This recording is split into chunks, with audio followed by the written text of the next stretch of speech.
HSC পরীক্ষা শুরু আজ। অংশ নিচ্ছে 18.5 লাখ শিক্ষার্থী। কেন্দ্র এলাকা যানজট মুক্ত রাখার আহ্বান শিক্ষামন্ত্রীর। বিক্ষোভের পর গাইবান্ধায় রাতে প্রবেশপত্র পেল 200 জন। লুটপাট করে দেশ ধ্বংস করে গেছে পতিত স্বৈরাচার। মানুষের কল্যাণে কাজ করছে বিএনপি। বগুড়ার জনসভায় তারেক রহমান। গুপ্তদের নতুন ষড়যন্ত্র নিয়ে সজাগ থাকার আহ্বান। জ্বালানির অভাবে তীব্র হচ্ছে লোডশেডিং। বন্ধ প্রায় অর্ধশত বিদ্যুৎ কেন্দ্র। কয়লা কম থাকায় উৎপাদন অর্ধেকে নেমেছে কয়লা ভিত্তিক দুটি কেন্দ্রের। সংকট বাড়ার শঙ্কা। বাজারটা একদম রাস্তার মাঝামাঝিতে চলে আসে। এটা মোটেও ঠিক না, এটা গ্রহণযোগ্য না। প্রতিনিয়তই রাস্তায় অ্যাক্সিডেন্ট হচ্ছে এই বাজার ঘাটের জন্য। রাজধানীর দারুসালাম রোড এলাকায় সড়ক দখল করে গড়ে উঠেছে বাজার। একটি লেনে চলে গাড়ি। তীব্র হচ্ছে যানজট। অ্যাম্বুলেন্স চলাচলে ভোগান্তি। দীর্ঘমেয়াদী উদ্যোগের তাগিদ।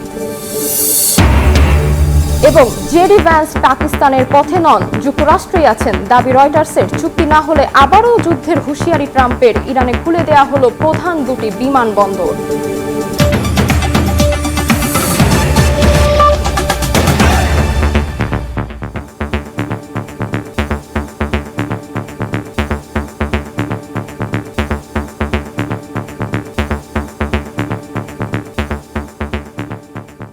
ভোরের সময়ের সঙ্গে আছে আমি তাজমিলা খান। আজ থেকে শুরু হচ্ছে এইচএসসি ও সমমানের পরীক্ষা। অংশ নিচ্ছে 18.5 লাখ শিক্ষার্থী। শিক্ষামন্ত্রী জানান, এবার দেয়া হবে না বাড়তি কোনো মানবিক নম্বর। মনিটরিংয়ে থাকবে মূল্যায়ন পদ্ধতি। পরীক্ষা শেষে 2 মাসের মধ্যে ফলাফল ঘোষণার আশ্বাসও দেন তিনি। 2 ঘন্টা আগে পরীক্ষা কেন্দ্র খোলা রাখার পাশাপাশি কেন্দ্র এলাকা যানজট মুক্ত রাখতে আইন শৃঙ্খলা বাহিনীর প্রতি আহ্বান জানান শিক্ষামন্ত্রী। সারা দেশে শুরু হচ্ছে এসএসসি ও সমমানের পরীক্ষা। অংশ নেবেন 18,57,344 পরীক্ষার্থী। এর মধ্যে 9,30,305 ছাত্র এবং 9,27,039 ছাত্রী। এবার পরীক্ষার্থী গত বছরের তুলনায় প্রায় 79,000 কম। সংযোজন করা এসএসসি পরীক্ষা নিয়ে সচিবালয়ে কথা বলেন শিক্ষামন্ত্রী। হুঁশিয়ারি দেন, পরীক্ষাকে কেন্দ্র করে কোনো দুষ্টচক্র অপরাধে জড়ালে নেওয়া হবে কঠোর ব্যবস্থা। পাবলিক পরীক্ষা অ্যাক্ট 1980 যেটা রয়েছে, এটা ল মিনিস্ট্রিতে ভেরিংয়ের জন্য আছে।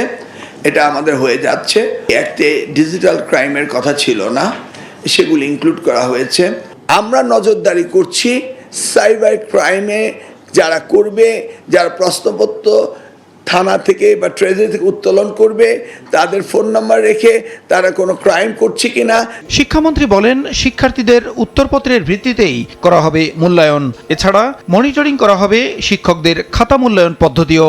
আমরা প্রত্যেকটি বোর্ডের কিছু কিছু খাতা আমরা র্যান্ডম স্যাম্পলিং করব, যে এক্সামিনাররা ঠিকমতো খাতা দেখছি কিনা। খাতা যেইভাবে লিবারেল ওয়েতে দেখতে হবে সেটাই তারা দেখবে। একটি প্রশ্নের উত্তর যদি 10টি লাইন থাকে, 9টি যদি ঠিক হয়, ওই যেইভাবে পার্সিয়ালি নাম্বার দেওয়া সেই সঠিকভাবেই দিতে হবে। এদিকে পরীক্ষার সময়ে কেন্দ্রগুলোতে যাতে নিরবচ্ছিন্ন বিদ্যুৎ সরবরাহ থাকে, এজন্য কেন্দ্রগুলোকে চিঠি দেওয়ার কথা জানান শিক্ষামন্ত্রী। পরীক্ষার সময় বিদ্যুৎ থাকতে হবে। 2 ঘন্টা আগেই পরীক্ষা কেন্দ্র খোলা রাখার পাশাপাশি কেন্দ্র এলাকা যানজট মুক্ত রাখতে আইন শৃঙ্খলা বাহিনীর প্রতি আহ্বান জানান শিক্ষামন্ত্রী। এই ব্যাপারে আমরা বোর্ডকে নির্দেশনা দিয়েছি। প্রসূন আশিস, সময় সংবাদ, ঢাকা। সড়ক অবরোধের পর অবশেষে পরীক্ষার আগের রাতে এইচএসসি প্রবেশপত্র পেয়েছে গাইবান্ধার একটি বিদ্যালয়ের 29 পরীক্ষার্থী। বিদ্যালয় কর্তৃপক্ষের গাফিলতির কারণে প্রবেশপত্র না পেয়ে গাইবান্ধার পলাশবাড়ির গুধারীপুর আদর্শ উচ্চ বিদ্যালয়ের 29 পরীক্ষার্থী ও অভিভাবক সোমবার রাতে ঢাকা রংপুর মহাসড়ক অবরোধ করে বিক্ষোভ করেন। পরে দিনাজপুর শিক্ষা বোর্ডে গোলযোগ করে রাতে ওই পরীক্ষার্থীদের প্রবেশপত্র সরবরাহ করা হয়। অন্যদিকে একই উপজেলার আরেকটি বিদ্যালয়ের 36 পরীক্ষার্থীর মধ্যে 33 পরীক্ষার্থীর প্রবেশপত্র রাতেই সরবরাহের ব্যবস্থা করা হয়েছে। গাইবান্ধার পলাশবাড়ি সহ বিভিন্ন উপজেলার 2 শতাধিক এইচএসসি পরীক্ষার্থীর প্রবেশপত্র পরীক্ষার রাতের সরবরাহ করেছে দিনাজপুর শিক্ষা বোর্ড।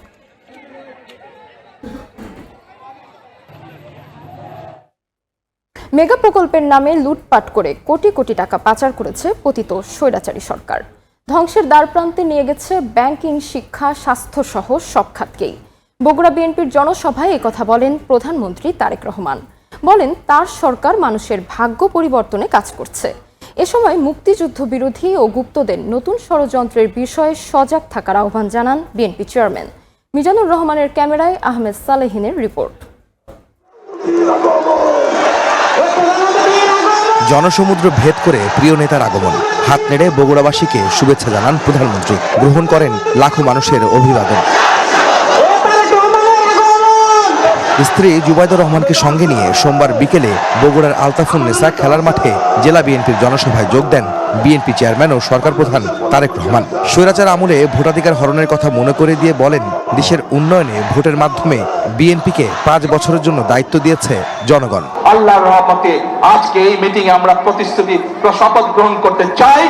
প্রত্যেকটি সেই শপথ হবে, প্রত্যেকটি প্রতিশ্রুতি ইনশাআল্লাহ যাতে আমরা বাস্তবায়ন করতে পারি, প্রত্যেকটি প্রতিশ্রুতি আমরা বাস্তবায়ন করব। সই করা জুলাই সনদ অক্ষরে অক্ষরে পালনে আবারও অঙ্গীকারের কথা জানিয়ে প্রধানমন্ত্রী বলেন, জনগণকে বিভ্রান্ত করার চেষ্টা করছে কিছু রাজনৈতিক দল। গুপ্ত ষড়যন্ত্রকারীদের বিরুদ্ধে সবাইকে সজাগ থাকার আহ্বান জানান তারেক রহমান। জুলাই সনদের প্রত্যেকটি শব্দ, প্রত্যেকটি অক্ষর আমরা ইনশাআল্লাহ এক এক করে বাস্তবায়ন করব। কিন্তু কিছু রাজনৈতিক দল সংসদে এবং সংসদের বাইরে জনগণকে বিভ্রান্ত করার জন্য কিছু কথাবার্তা তারা বলা শুরু করেছে। জনগণের স্বার্থে যেই কাজ সেটিকে তারা রেখে দেয়, কিন্তু নিজেদের ক্ষমতা ষড়যন্ত্রের মাধ্যমে ক্ষমতা কিভাবে কক্ষিগত করতে হবে সেই কাজের জন্য তারা এখন বিভ্রান্ত ছড়াচ্ছে। নতুন ষড়যন্ত্রের আভাস পাচ্ছেন জানিয়ে বিরোধী দল জামাতকে ইঙ্গিত করে সরকার প্রধান বলেন, স্বাধীনতা ও মুক্তিযুদ্ধ বিরোধীদের বিশ্বাস করে না জনগণ। এই গুপ্ত বিভ্রান্তকারীরা জুলাই সনদ নিয়ে বিভ্রান্ত করতে চাচ্ছে। প্রিয় ভাই বোনেরা, তারা তো এই দেশের স্বাধীনতাতেই বিশ্বাস করেনি, এই দেশের অস্তিত্বেই তারা বিশ্বাস করেনি। প্রিয় ভাই বোনেরা, যে দেশের অস্তিত্বেই তারা বিশ্বাস করে না, তাদেরকে কি বিশ্বাস করা যায়? জনগণ যে কারণে বিএনপিকে ম্যান্ডেট দিয়েছে সেই সব প্রতিশ্রুতি বাস্তবায়ন করবেন বলেও জানান প্রধানমন্ত্রী তারেক রহমান। সবশেষ নির্বাচনী প্রচারণায় এই বগুড়ার আলতাফুন্নেসা খেলার মাঠে এসেছিলেন বিএনপি চেয়ারম্যান তারেক রহমান। সরকার গঠন করে প্রধানমন্ত্রী হয়ে প্রথমবারের মতো সেই মাঠে আসলেন তারেক রহমান, যেখানে তিনি বলছেন যে নির্বাচনী প্রচারণা যে প্রতিশ্রুতিগুলি দিয়েছিলেন সেই প্রতিশ্রুতিগুলি অক্ষরে অক্ষরে পালন করবেন তিনি। একই সঙ্গে সাধারণ মানুষের সেই প্রতিশ্রুতি বাস্তবায়নে সহযোগিতা চাইলেন। একই সঙ্গে বললেন, দেশকে এগিয়ে নিতে তাদেরকে ভূমিকা রাখতে হবে সরকারের সঙ্গে। আহমেদ সালেহিন, সময় সংবাদ, বগুড়া। পাচারের অর্থ ফিরিয়ে ফ্যামিলি ও কৃষক কার্ডের মাধ্যমে জনগণকে দেওয়ার ঘোষণা দিয়েছেন প্রধানমন্ত্রী তারেক রহমান। বলেন, ফ্যাসিবাদী আমলে রাতের আধারে আদালত বসিয়ে বেআইনি শাসন চালানো হয়, আর যেন কেউ ফ্যাসিবাদ কায়েম করতে না পারে সে লক্ষ্যে কাজ করছে সরকার। বগুড়ায় সিটি কর্পোরেশন খাল খনন, ই-বেল বন্ড পদ্ধতি সহ একগুচ্ছ উন্নয়ন কার্যক্রম উদ্বোধন করে কথা বলেন সরকার প্রধান। মিজানুর রহমানের ক্যামেরায় আহমেদ সালেহিনের আরও একটি রিপোর্ট। পৈতৃক বাড়িতে এলেন প্রধানমন্ত্রী। দায়িত্ব নেওয়ার পর প্রথমবার বগুড়ায় তারেক রহমান জনতার ভালোবাসার উত্তর দিলেন তাদের সঙ্গে মিশে গিয়ে। 1979 সালে বগুড়ার গাবতলীতে চৌকির দহ খাল খনন করেছিলেন বিএনপির প্রতিষ্ঠাতা শহীদ রাষ্ট্রপতি জিয়াউর রহমান। 47 বছরের সময়ের স্রোত আর অবহেলায় বাবার স্মৃতিবিজড়িত মৃতপ্রায় সেই খাল উদ্ধারে নামলেন তারেক রহমান। চাষাবাদ সহ শুষ্ক মৌসুমে পানি সরবরাহ নিশ্চিতে সবাইকে খাল খনন ও সংরক্ষণে এগিয়ে আসার আহ্বান সরকার প্রধানের। আমরা এই খালটাকে পুনর্খনন করি, এই খালের মধ্যে পানি নিয়ে আসি, এই খালের দুই পাশে আমরা গাছ লাগাই, এই খালের মধ্যে মাছ ছাড়ি। তরুণ যুবক যারা আছে, যারা বেকার আছে, তাদেরকে আমরা দেখবো এই খালটা লিজ দেওয়া যায় নাকি, তাহলে তারা এখানে মাছের চাষ করতে পারবে। মা বোনেরা পাশে দিয়ে শাকসবজি করতে পারবে। খালের দুপাশে বড় বড় গাছ লাগাতে হবে। শহীদ জিয়া কলেজ মাঠে দ্বিতীয় ধাপে ফ্যামিলি কার্ড বিতরণ কার্যক্রমের উদ্বোধন করে প্রধানমন্ত্রী বলেন, পাচারের অর্থ ফিরিয়ে ফ্যামিলি ও কৃষক কার্ডের মাধ্যমে জনগণকে তা দেয়া হবে। বিগত স্বৈরাচারের সময় যেই দুর্নীতি হয়েছে, দেশ থেকে লক্ষ কোটি টাকা পাচার হয়ে গিয়েছে, আমরা এই দুর্নীতিটাকে রোধ করতে চাই, কারণ এটা জনগণের টাকা। সেই টাকা দিয়ে আমরা ফ্যামিলি কার্ড করব ইনশাল্লাহ, সেই টাকা দিয়ে আমরা কৃষক কার্ড করব ইনশাল্লাহ। পরিবারের আর্থিক সচ্ছলতা এবং নারীর মর্যাদা নিশ্চিতে নির্বাচনী প্রতিশ্রুতিতে তারেক রহমান জানিয়েছিলেন, দরিদ্র, হতদরিদ্র এবং নিম্নবিত্ত পরিবারের একজন নারী সদস্যকে ফ্যামিলি কার্ড তুলে দিবেন তিনি। প্রধানমন্ত্রী হওয়ার পরে সেই প্রতিশ্রুতি বাস্তবায়ন করেছিলেন গত 10ই মার্চ। এবং সেই কার্যক্রমের দ্বিতীয় ধাপ আজ বগুড়া থেকে শুরু করলেন প্রধানমন্ত্রী তারেক রহমান। সরকারি এই সফরে বাগবাড়িতে জিয়াউর রহমান গ্রাম হাসপাতালে হামের টিকাদান কর্মসূচি উদ্বোধন করেন সরকার প্রধান। আজকে আনুষ্ঠানিকভাবে আমরা এই টিকাদান কর্মসূচি সারা দেশে শিশুদের মধ্যে আমরা শুরু করেছি। এদিন দুপুরে সিটি কর্পোরেশনের যে দীর্ঘদিনের দাবি বগুড়াবাসীর নাম ফলক উন্মোচন করে অবসান হলো সেই অপেক্ষার। এ সময় প্রধানমন্ত্রী স্মরণ করিয়ে দেন বগুড়া সিটি কর্পোরেশন গঠনে বিগত সময়ে বিএনপি সরকারের তৎপরতার কথা। বহুদিনের একটি প্রত্যাশা ছিল যে বগুড়া শহরটি একটি সিটি কর্পোরেশন হবে। 2001 থেকে 2006 সাল পর্যন্ত আমরা ধীরে ধীরে সেইগুলোর ম্যাক্সিমাম বেশিরভাগ যেগুলো সুযোগ সুবিধা থাকে একটি সিটি কর্পোরেশন হলে সেই সুযোগ সুবিধাগুলো আমরা গড়ে তুলেছিলাম।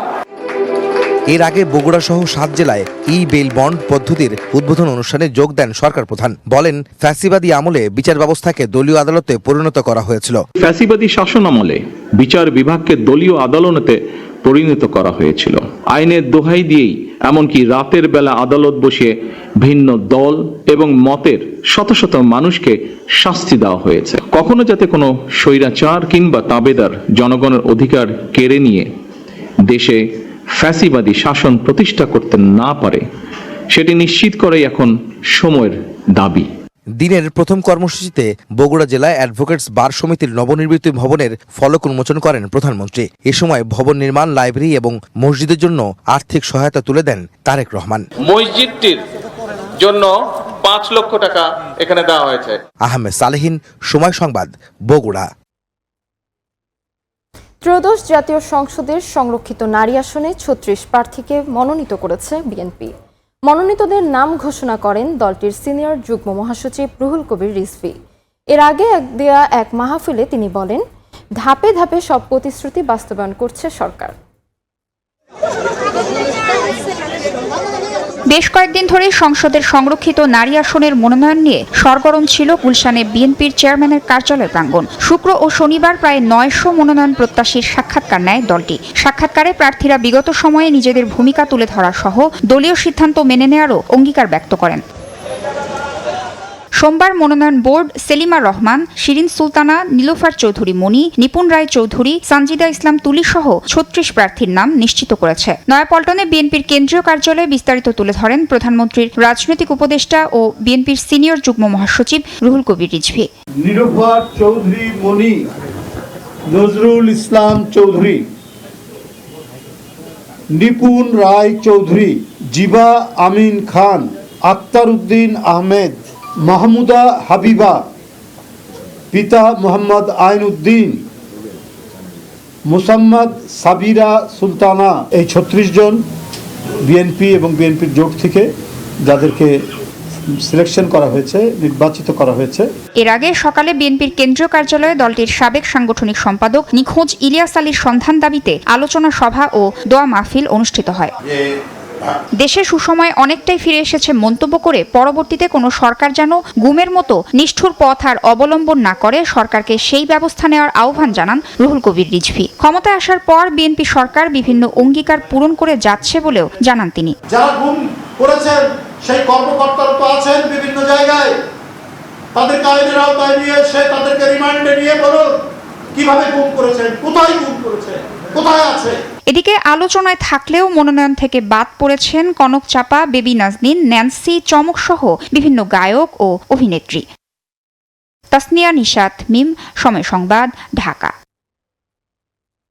ত্রয়োদশ জাতীয় সংসদের সংরক্ষিত নারী আসনে 13 প্রার্থীকে মনোনয়ন দিয়েছে জামাতে ইসলামীর নেতৃত্বাধীন 11 দলীয় জোট। সোমবার এক বিজ্ঞপ্তিতে তাদের নাম ঘোষণা করা হয়। জামাত থেকে মনোনীতরা হলেন নুরুন্নিসা সিদ্দিকা, মার্জিয়া বেগম, সাবিকুন্নাহার মুন্নি, মারদিয়া মমতাজ, নাজমুন্নাহার নীলু, মাহফুজা সিদ্দিকা, সাজেদা সামাদ ও শামসুন্নাহার। এনসিপি থেকে মনিরা শারমিন ও মাহমুদা আলম মিতু।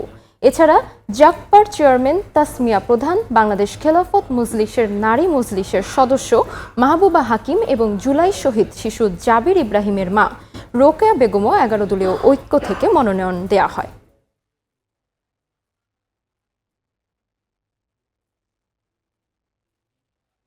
পাচার ঠেকাতে জ্বালানি তেল ও গ্যাসের মূল্য সামান্য বাড়ানো হয়েছে বলে জানিয়েছেন স্বরাষ্ট্রমন্ত্রী সালাউদ্দিন আহমেদ।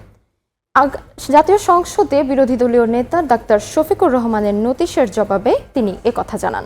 জ্বালানি মন্ত্রীর বিবৃতিতে সংকটের সমাধান হবে কিনা এমন প্রশ্ন তোলেন বিরোধী দলীয় নেতা। পরে এ বিষয়ে আলোচনার জন্য আলাদা সময় নির্ধারণের কথা বলেন স্পিকার। সেটা নাকচ করেননি।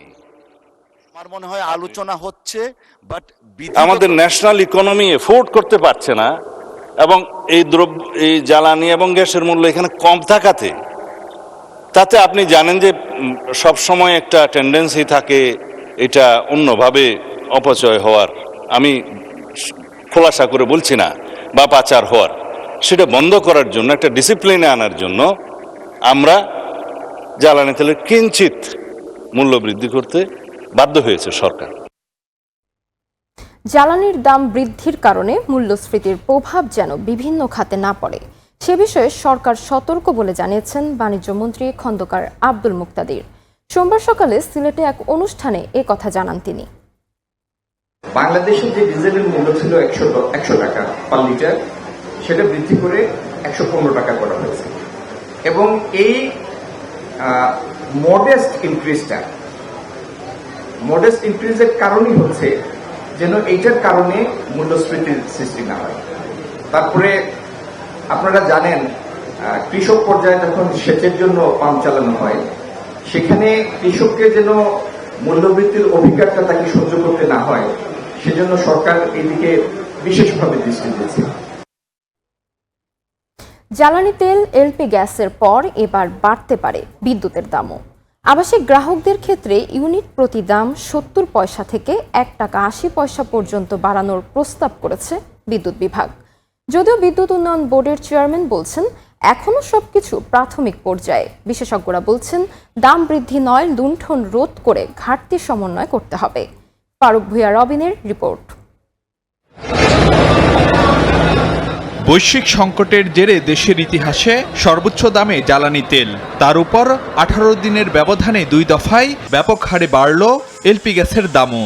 জ্বালানি পণ্যের ক্রমাগত এই দাম বৃদ্ধির মধ্যে এবার বিদ্যুতের দাম বাড়ানোর তোড়জোড়। তবে বিপরীতে সমান তালে বাড়েনি সাধারণ মানুষের আয়। তাই ব্যয়ের সম্ভাব্য খড়গ নিয়ে সবার মধ্যেই কম বেশি উদ্বেগ। আপনারা বিদ্যুৎ বিল বাড়ান, বাড়িওয়ালারা ঘর ভাড়া বাড়ায়। সবগুলো মিলে জনগণ একটা নাবিশ্বাসের মধ্যে আছে। নিম্ন স্তরের মানুষের যারা ডেইলি রোজগার করে তাদের তো খুব সমস্যা। চলতি অর্থ বছরে এই খাতে ঘাটতি দাঁড়াতে পারে প্রায় 56,500 কোটি টাকা। ঘাটতি সমন্বয়ে 3টি বিকল্প প্রস্তাব দিয়েছে বিদ্যুৎ উন্নয়ন বোর্ড পিডিবি। তাতে পাইকারি পর্যায়ে দাম বাড়িয়ে 5,000 থেকে প্রায় 12,500 কোটি টাকা পর্যন্ত ভর্তুকি কমানোর রূপরেখা তুলে ধরা হয়। অন্যদিকে খুচরা পর্যায়ে লাইফলাইন বাদে অন্যান্য আবাসিক গ্রাহকদের ক্ষেত্রে 70 পয়সা থেকে 1 টাকা 80 পয়সা পর্যন্ত ইউনিট প্রতি দাম বাড়ানোর প্রস্তাব বিদ্যুৎ বিভাগের। মন্ত্রিসভার সম্মতির পর সে অনুযায়ী প্রস্তাব পাঠানো হবে এনার্জি রেগুলেটরি কমিশনে। খুব প্রাথমিক পর্যায়ে আলাপ আলোচনা হচ্ছে, এটা বলার মতো এখনো কিছু আসে নাই, দেখি কি হয় আর কি। জ্বালানি তেলের পর এবার বিদ্যুতের দাম বাড়ানো হলে তার চাপ কতটা নিতে পারবে সাধারণ মানুষ, কিংবা অর্থনীতিতে বা এর প্রভাব পড়বে কতটুকু, তা নিয়ে প্রশ্ন রয়েছে। কোথায় অন্যায়ভাবে ব্যয় বাড়ানো হয়েছে, কোথায় অযৌক্তিকভাবে ব্যয় বাড়ানো, কোথায় ব্যয় বাড়িয়ে সেই টাকা লুণ্ঠন করা হয়েছে, সেসব খুঁজে বের করতে হবে। দাম না বাড়িয়ে কিভাবে ঘাটতি কমানো সম্ভব সে পথও বাতলে দিচ্ছেন ভোক্তা অধিকার সংগঠন ক্যাবের জ্বালানি উপদেষ্টা। কয়লা বিদ্যুৎ উৎপাদন ক্ষমতা যদি পুরোপুরি কাজে লাগাতে পারি তাহলে আদানির বিদ্যুৎ সহ ফার্নেসের বিদ্যুৎ আমাদের কাজে লাগে না, দরকার পড়ে না। আমরা সেখানে প্রায় 30,000 কোটি টাকা সাশ্রয় করতে পারি। বিদ্যুৎ বিভাগের নথিতে বলা হয়েছে 2 বছরের মধ্যে দাম না বাড়ানোর প্রাথমিক পরিকল্পনা থাকলেও ইরান যুদ্ধের প্রেক্ষাপটে বিকল্প ভাবতে হচ্ছে সরকারকে। ফারুক ভুঁইয়া রবিন, সময় সংবাদ, ঢাকা। জ্বালানির সংকটে তীব্র হচ্ছে লোডশেডিং। গ্যাস, ফার্নেস অয়েলের অভাবে বন্ধ প্রায় অর্ধশত বিদ্যুৎ কেন্দ্র। চাহিদার বিপরীতে বিদ্যুৎ ঘাটতি কখনো কখনো দাঁড়াচ্ছে প্রায় 2000 মেগাওয়াটে। বিদ্যুৎ বিভাগ বলছে কয়লা ভিত্তিক কেন্দ্রের সর্বোচ্চ ব্যবহারের মাধ্যমে পরিস্থিতি সহনীয় রাখার চেষ্টা চলছে। ফারুক ভুঁইয়া রবিনের রিপোর্ট। রাজধানীর খুব কাছেই সাভারের চানগাঁও। সন্ধ্যা নামতেই বিদ্যুৎ নেই, গরম আসতেই পাল্লা দিয়ে বাড়ছে লোডশেডিং। দিনে কয়েক ঘন্টা বিদ্যুৎ না থাকায় সইতে হচ্ছে তীব্র ভোগান্তি। এমন নানা অভিযোগ অনুযোগ বাসিন্দাদের। সুস্থ থাকাটা খুব কঠিন হয়ে যাচ্ছে, প্রচুর পরিমাণে কারেন্ট যায় এবং কারেন্ট যায় খুব বেশি এবং আসে খুব কম। আমরা যে রাত্রে করে যে ঘুমাবো ওই অবস্থাটা হয় না। যাওয়ার গ্যারেন্টি আছে, আসার কোনো গ্যারেন্টি নাই। ঘন্টা পর ঘন্টা কারেন্ট নাই, বিছনাবাদে শোয়াই জানা গরমের জন্য রাস্তায় যায় বসে দেওয়া লাগে। এই তো পরিস্থিতি আমাদের এখানে লাইন ওই পাশে একটা এই পাশে একটা, এইটা দেবে ওইটা নেবে, ওইটা দেবে এইটা নেবে। কারেন্ট নাই, কাস্টমার নাই, বেচা কিনা করতে পারি না। মোটা দাগে ঢাকা মহানগর বাদে দেশের বাকি সব এলাকায় কম বেশি এখন একই অবস্থা। গত কয়েকদিনের তথ্য বলছে বিদ্যুৎ চাহিদা ঘুরপাক খাচ্ছে 14 থেকে 16,000 মেগাওয়াটে। বিপরীতে প্রায় দ্বিগুণ সক্ষমতা থাকার পরও পর্যাপ্ত জ্বালানির অভাবে বাড়ছে বিদ্যুৎ ঘাটতি। গ্যাস ও ফার্নেস ওয়েল সংকটে ধুঁকছে অর্ধশত বিদ্যুৎ কেন্দ্র। আবার চাহিদা মাফিক কয়লা না থাকায় উৎপাদন অর্ধেকে নেমে গেছে কয়লাভিত্তিক বেসরকারি দুটি বৃহৎ কেন্দ্রের, যার পরিণতি দৈনিক সর্বোচ্চ লোডশেডিং 2000 মেগাওয়াট ছুঁই। গ্যাসের থেকে যে জেনারেশন হওয়ার কথা ছিল সেটা হচ্ছে না। ফুল সাপ্লাইটা একটু ডিসরাপশন হয়েছিল, এটাকে আমরা অনেকটাই রিকভারি করছি, আরো হয়তো খুব শীঘ্র এটা রিকভারি হয়ে ঠিকঠাক হয়ে যাবে ইনশাআল্লাহ। আশা করি এগুলো নিয়েই কাজ করতেছি। বিশেষজ্ঞরা বলছেন চলতি মৌসুমে পরিস্থিতি সহনীয় রাখতে পূর্ণ সক্ষমতায় চালাতে হবে কয়লাভিত্তিক বিদ্যুৎ কেন্দ্রগুলোকে। সেক্ষেত্রে সুগম রাখতে হবে পর্যাপ্ত জ্বালানি সংস্থানের পথ। কয়লাভিত্তিক বিদ্যুৎ কেন্দ্র কিন্তু আমরা কোনো বছরেই সম্পূর্ণ ব্যবহার করি নাই, এই বছর আমরা করি। তো সরকারের হাতে কিছু জিনিসপত্র আছে, কিন্তু এটা ঠিকভাবে ব্যবহার করতে হবে ঠিক সময়ে। তা না করলে প্রচুর শর্টেজের সম্মুখীন আমরা হব। লোডশেডিং করতে হলে গ্রাম ও শহরের মধ্যে ভারসাম্য রাখারও পরামর্শ বিশেষজ্ঞদের। গ্রামের মানুষ অধিকাংশ সময়ে বিদ্যুৎ বঞ্চিত থাকে, তাদের বিদ্যুৎ লাগে সন্ধ্যার সময়, অথচ তারা বিদ্যুৎ পায় না। এটা একটা চরম অবিচার, অন্যায়। এই মানুষের বিদ্যুৎটা আগে দিয়ে তারপরে অন্যদের বিদ্যুৎ দেওয়া উচিত। উল্টা ওই মানুষগুলোর বিদ্যুৎ না দিয়ে যারা বিত্তবান তাদের বিদ্যুৎ দেওয়া উচিত। এই যে বিদ্যুৎ না পাওয়ার কারণে যে কষ্ট, সেই কষ্টটা বন্টন করতে হবে, লোডশেডিং সমতা ভিত্তিক করতে হবে। কষ্টটা লাঘবের প্রশ্নে প্রায়োরিটি ওই সব দরিদ্র মানুষের পেতে হবে। ধারণা করা হচ্ছে সামনের দিনগুলোতে আরও বাড়বে বিদ্যুৎ চাহিদা, যা 18,000 মেগাওয়াট ছাড়াতে পারে। গ্রীষ্মের শুরুতেই যে হারে লোডশেডিং দেখা দিচ্ছে তাতে ইঙ্গিত মিলছে চলতি মৌসুমে বিদ্যুৎ পরিস্থিতি সহনীয় পর্যায়ে রাখা বেশ চ্যালেঞ্জের হবে। এখন এই চ্যালেঞ্জ কিভাবে কতটুকু সামলায় বিদ্যুৎ বিভাগ, সেটি এখন দেখার বিষয়। ফারুক ভিয়া, রবিন, সময় সংবাদ, ঢাকা। রাজধানীর মিরপুর গাবতলী সড়কের দারুসালাম রোড এলাকায় প্রধান সড়কের 2/3 দখল করে চলছে অবৈধ বাজার। নিজ সিটি কর্পোরেশনের কোনো অনুমোদন, মাত্র একটি লেনে গাড়ি চলাচলের কারণে প্রতিনিয়ত তৈরি হচ্ছে তীব্র যানজট ও ভোগান্তি।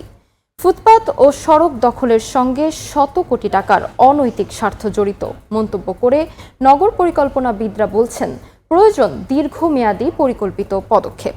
ওমর ফারুক ও সাইফুল ইসলামের ছবিতে দিন মোহাম্মদ সাব্বিরের রিপোর্ট।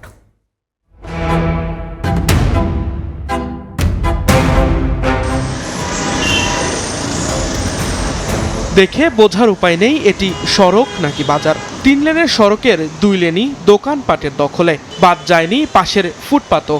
মাত্র একটি লেন ব্যবহার করে কোনো রকমে চলাচল করছে যানবাহন ও পথচারী। ফলাফল তীব্র যানজট আর চরম ভোগান্তি। রাজধানীর মিরপুর গাবতলী সড়কের দারুসালাম রোড এলাকায় সড়ক দখল করে গড়ে ওঠা এই বাজার নিয়ে ক্ষোভের শেষ নেই পরিবহন চালক ও পথচারীদের। বাজারটা একদম রাস্তার মাঝামাঝিতে চলে আসে, যার কারণে আমাদের বাসগুলো চলতে অনেক সমস্যা হয়। এটা মোটেও ঠিক না, এটা গ্রহণযোগ্য না। রাস্তার উপরে এইভাবে অ্যাক্সিডেন্ট হতেই পারে। প্রতিনিয়তই রাস্তায় অ্যাক্সিডেন্ট হচ্ছে এই বাজার ঘাটের জন্য। গাড়ি এদিক দিয়ে ঢুকাইতে না ঠিক মতন, বয়ে থাকলে। শুধু ভোগান্তি নয়, সড়কের বিপরীত পাশে রয়েছে ন্যাশনাল হার্ট ফাউন্ডেশন ও ডেল্টা মেডিকেল কলেজের মতো বড় দুটি হাসপাতাল। সড়ক দখলের কারণে রোগীবাহী অ্যাম্বুলেন্সও পড়ে চরম ভোগান্তিতে। কার ছত্রছায়ায় চলছে এই বাজার, এমন প্রশ্নে ব্যবসায়ীরা দায় এড়িয়ে বলেন এখানে কারো নিয়ন্ত্রণ নেই। না, কারো কোনো টাকা জোগাড় দিতে হয় না। এই জায়গায় ময়লা পরিষ্কারের জন্য 10 টাকা করে নেয়। বাজারটা কেউ চালায় না, এই বাজারটা যার যার দায়িত্ব নিয়ে, যার যার ক্ষমতা নিয়ে সেই করতেছে। বাজারটির বৈধতা আছে কিনা তা জানতে ঢাকা দক্ষিণ সিটি কর্পোরেশনের আঞ্চলিক কার্যালয়ে গিয়ে জানা যায় সড়ক দখল করে গড়ে ওঠা বাজারটির কোনো অনুমোদন দেয়নি সিটি কর্পোরেশন। ক্যামেরার সামনে কথা বলতে না চাইলেও সংশ্লিষ্ট কর্মকর্তারা জানান বাজারটি সম্পূর্ণ অবৈধ।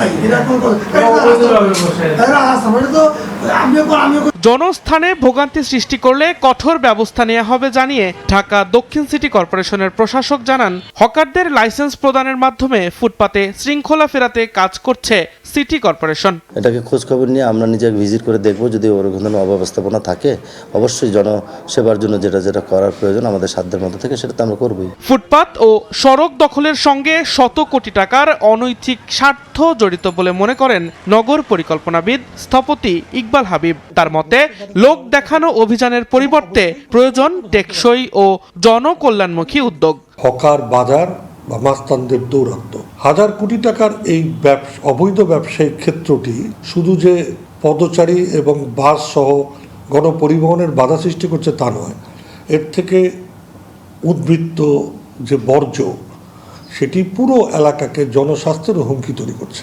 পরিকল্পিত পদক্ষেপ ছাড়া সাময়িক অভিযানে এই সংকটের স্থায়ী সমাধান সম্ভব নয়, এমনটাই মত এই নগর পরিকল্পনাবিদের। দিন মোহাম্মদ সাব্বির, সময় সংবাদ, ঢাকা।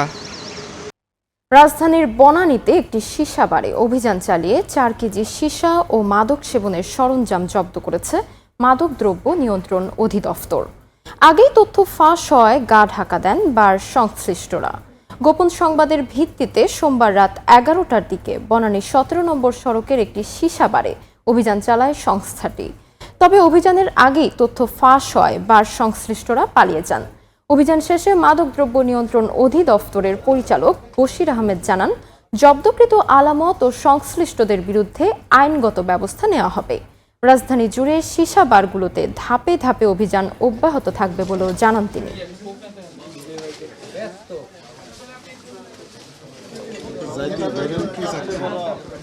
এখানে যখন অভিযান করি আমরা মূলত এখানে যারা পরিচালনা করেন তাদের কাউকে আমরা পাইনি। আমাদের কাছে যে তথ্য এসছে, আমরা যতটুকু পেয়েছি আমরা তাদের বিরুদ্ধে আইনানুগ ব্যবস্থা গ্রহণ করব।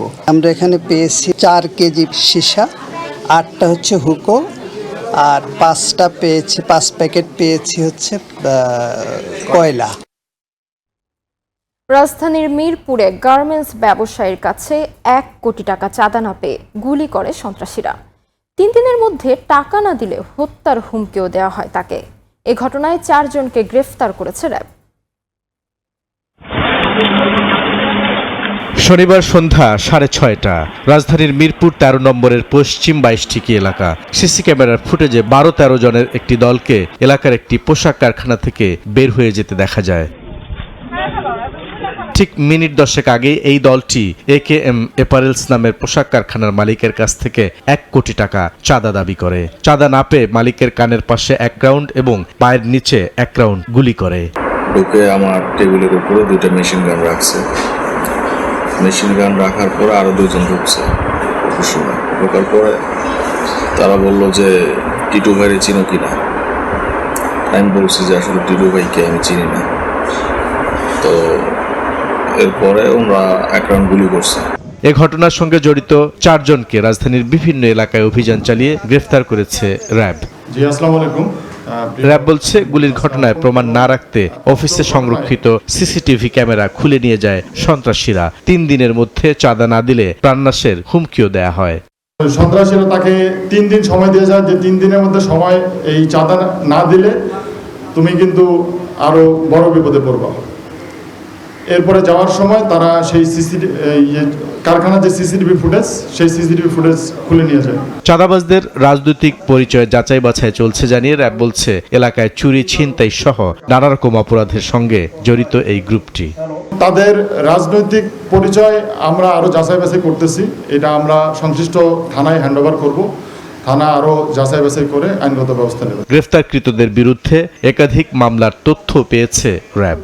থানায় এর আগেও মামলা হয়েছে এবং এরা বুলবুল রেজা, সময় সংবাদ, ঢাকা।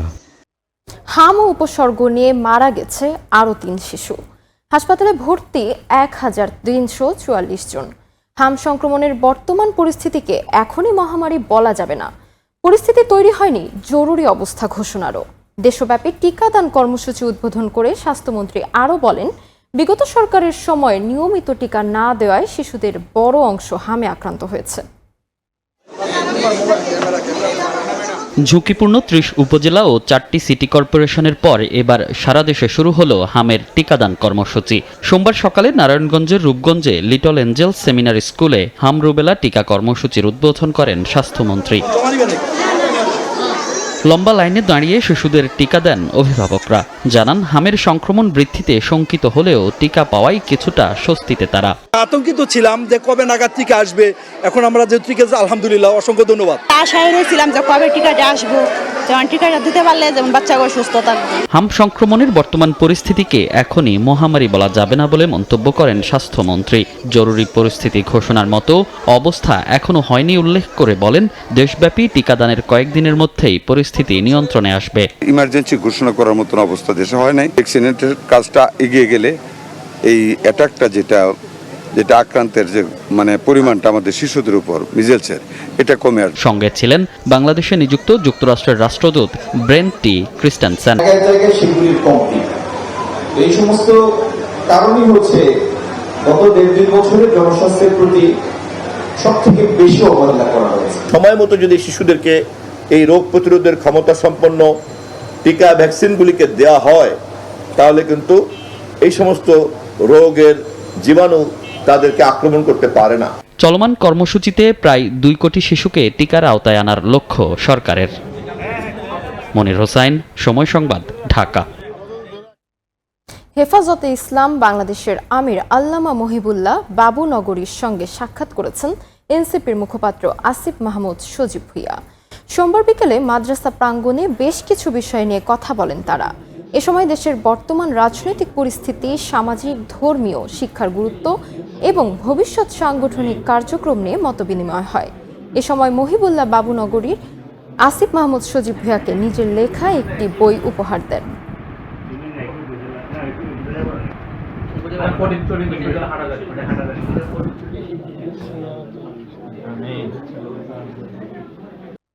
দাম বাড়লেও কাটছে না জ্বালানি সংকট। দেশের বিভিন্ন পাম্পে এখনও পাওয়া যাচ্ছে না তেল। কোনো কোনো পাম্পে সামান্য তেল মিললেও তা পেতে ঘন্টার পর ঘন্টা লাইনে দাঁড়িয়ে অতিষ্ঠ চালকরা। আবার কোথাও কোথাও তেলের সিরিয়াল দেয়া নিয়ে বাকবিতণ্ডায় জড়িয়ে পড়ছেন জ্বালানি সংগ্রহকারীরা। ভোগান্তি কমাতে সরকার জ্বালানি তেলের দাম বাড়ালেও এর কোনো প্রভাব পড়েনি পাম্পগুলোতে। এখনো স্বাভাবিক হয়নি তেল সরবরাহ, যেন ভোগান্তির আরেক নাম পাম্প থেকে জ্বালানি তেল সংগ্রহ। ঘন্টার পর ঘন্টা লাইনে দাঁড়িয়ে সংগ্রহ করতে হচ্ছে তেল। সোমবার সকাল থেকে ঠাকুরগাঁওয়ে রূপসী মা ফিলিং স্টেশন সহ বেশ কয়েকটি পাম্পে তেল দিলেও চরম ভোগান্তিতে যানবাহন চালকরা। তেলের দাম বৃদ্ধি হয়েছে, হওয়ার পরও আমরা সুন্দরভাবে এখন তেল পাচ্ছি না। কত দুর্ভোগ, কত কষ্ট, আমাদের নিজস্ব কত কাজ কর্ম আছে, সব ফালে আমরা এখানে আছি। আমি সকাল 6টার দিকে আসার পরও এখন আমার সামনে প্রায় 2 থেকে 250 গাড়ি রয়েছে। হাজার হাজার মানুষ আমরা কষ্টের মধ্যে আছি, যে কষ্টের লাইনে দাঁড়িয়ে আমরা ঠিকমতো তেল পাচ্ছি না। জামালপুর শহরের পেট্রোল পাম্পগুলোতে সন্ধ্যা থেকে সারা রাত জেগে সকাল 9টা পর্যন্ত অপেক্ষা করতে হচ্ছে বলে জানান বাইকাররা। সারা রাত মশার কামড় খেয়ে অনেক কষ্ট করে এই তেলটা যে নিয়ে গেলাম, আমার কাছে মনে হচ্ছে আমি এক টুকরা অমৃত পেয়েছি। যদি খোলা বাজারে তেলটা ছাড়ে, তার জন্য আমাদের জন্য অনেক ভালো হয়। একই অবস্থা গাজীপুরের ফিলিং স্টেশনগুলোতেও। মোটরসাইকেল ও প্রাইভেট কারের দীর্ঘ সারি। রোববার রাত থেকে দাঁড়িয়ে সোমবার দুপুর পেরিয়ে গেলেও তেল পাচ্ছে না বলে অভিযোগ চালকদের। পাম্প মালিকদের বিরুদ্ধে রয়েছে অতিরিক্ত টাকার বিনিময়ে বোতলে তেল সরবরাহের অভিযোগও। প্রত্যেকটা প্রাইভেটে তেল দেওয়া হইতেছে 5,000-6,000 টাকা করে, এবং কি মোটরসাইকেলে 500 টাকার তেল আমরা পাইতেছি না। দাঁড়াই আছি সিরিয়ালে, কিন্তু একটু বড় বড় হট্টগোল, বাইরে থেকে মানুষ এসে গাড়ি উল্টাপাল্টা ঢুকাই দিতেছে। গাজীপুরে শতাধিক ফিলিং স্টেশন থাকলেও হাতে গোনা 5 থেকে 6টি ফিলিং স্টেশনে তেল সরবরাহ করা হচ্ছে। মনিরুজ্জামান প্রান্ত, সময় সংবাদ। জ্বালানি তেলের সংকটে বিপাকে পড়েছেন গাইবান্ধার তিস্তা ও ব্রহ্মপুত্র নদের বিদ্যুৎবিহীন 1.5 শতাধিক চরের কৃষক। শেষ কার্যক্রম ব্যাহত হওয়ায় ভরা মৌসুমে ফসলের ক্ষতির আশঙ্কা করছেন তারা। যদিও সংকট সমাধানের চেষ্টা চলছে বলে জানিয়েছেন স্থানীয় কৃষি বিভাগ ও জেলা প্রশাসন। সোহেল রানার তোলা ছবি নিয়ে বিপ্লব ইসলামের রিপোর্ট। চারপাশে সবুজের সমারোহ, কিন্তু সেচের অভাবে ফেটে যাওয়ার দুশ্চিন্তায় মাথায় হাত কৃষকের। গাইবান্ধার ফুলছড়ি উপজেলার ব্রহ্মপুত্র নদের ব্যাংকের চরে কৃষক আবু জাফর 3 বিঘা জমিতে করেছেন বোরো ও 2 বিঘা জমিতে ভুট্টার আবাদ। সেচের জন্য জ্বালানি তেলের অভাবে কপালে পড়েছে তার চিন্তার ভাঁজ। একই অবস্থা তিস্তা ও ব্রহ্মপুত্র নদের বিস্তীর্ণ চরাঞ্চলের অন্যান্য কৃষকদেরও। বিদ্যুৎ সুবিধা নেই, এর মাঝে আবার জ্বালানি তেলের সংকটে বন্ধ রয়েছে ডিজেল চালিত সেচ পাম্প। এজন্য বেশ কয়েকটি জমিতে দেখা দিয়েছে ফাটল, নষ্ট হয়ে যাচ্ছে ফসল। আমার ভুট্টার আবাদ করছি, 3 বিঘা মাটি ইরি করছি, এখন তেল পাচ্ছি না, আমার ইরি আবাদ নষ্ট হয়ে যাচ্ছে। 1 মাস ধরে তেল পাওয়া যাচ্ছে না, 160 টাকা লিটার তেল, তাও আমরা পাচ্ছি না। সারাদিন গত আসে লাগে লাইন ধরি, তেল না অনেক 2 লিটার 3 লিটার করি। তেলের সংকটে আমাদের আবাদ এবার হবে না। সংকট নিরসনে কৃষকদের পরামর্শ দেয়া সহ জ্বালানি সরবরাহ স্বাভাবিক রাখতে উদ্যোগ নেয়ার কথা জানান সংশ্লিষ্টরা। কি পরিমাণ ডিজেলের চাহিদা সেটা আমরা অলরেডি নিরূপণ করেছি এবং আমাদের ঊর্ধ্বতন কর্তৃপক্ষকে জানিয়েছি। আশা করি আমাদের যে জ্বালানি তেলে বিশেষ করে ডিজেলের সমস্যা হবে না। কৃষি ডিপার্টমেন্টের রিলেটেড অফিসার স্টাফদেরকে আমরা প্রতিটা ফিলিং স্টেশনে আমরা দায়িত্ব দিয়েছি, যাতে প্রকৃত কৃষক কেউ যেন এই ডিজেল প্রাপ্তি থেকে বঞ্চিত না হয়। চলতি বছর জেলায় 1,29,000 20 হেক্টর জমিতে বোরো ধান এবং 17,825 হেক্টর জমিতে ভুট্টা সহ বিভিন্ন ফসলের আবাদ হয়েছে। দ্রুত জ্বালানি তেলের সমস্যার সমাধান না হলে ভরা মৌসুমে বাড়ছে ফসলহানির আশঙ্কা, যার প্রভাব পড়বে গোটা জেলার খাদ্য উৎপাদনে। বিপ্লব ইসলাম, সময় সংবাদ, গাইবান্ধা। 3 দিন পঞ্চগড়ের বাংলা বান্ধা স্থল বন্দর দিয়ে ভারত বাংলাদেশ আমদানি রফতানি কার্যক্রম বন্ধ থাকবে। সোমবার রাতে বাংলা বান্ধা স্থল বন্দর কর্তৃপক্ষ এই তথ্য নিশ্চিত করে। জানান, ভারতের পশ্চিমবঙ্গ রাজ্যের বিধানসভা নির্বাচনের কারণে বৃহস্পতিবার পর্যন্ত টানা 3 দিন আমদানি রফতানি কার্যক্রম বন্ধ থাকবে। একই সঙ্গে শুক্রবার সরকারি ছুটি থাকায় আগামী শনিবার সকাল থেকে বন্দরের কার্যক্রম স্বাভাবিক হবে। একই সময় ইমিগ্রেশন চেকপোস্ট দিয়ে জরুরি ভিত্তি ছাড়া পাসপোর্টধারী যাত্রীদের পারাপারও স্থগিত থাকবে বলে জানিয়েছে ইমিগ্রেশন কর্তৃপক্ষ।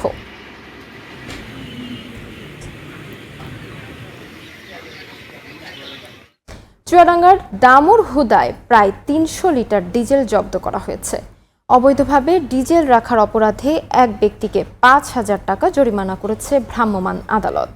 ভ্রাম্যমাণ আদালত সূত্রে জানা যায়, অবৈধভাবে ডিজেল মজুদের সংবাদ পেয়ে দামুড়হুদা উপজেলা সরকারি কমিশনার শাহিন আলম ঘটনাস্থলে গিয়ে সত্যতা পান। এ সময় পেট্রোলিয়াম আইনে তাকে 5,000 টাকা জরিমানা করা হয়েছে। আর জব্দকৃত প্রায় 300 লিটার ডিজেল উপজেলা চত্বরে কৃষকদের মাঝে বিক্রি করা হবে বলে জানানো হয়।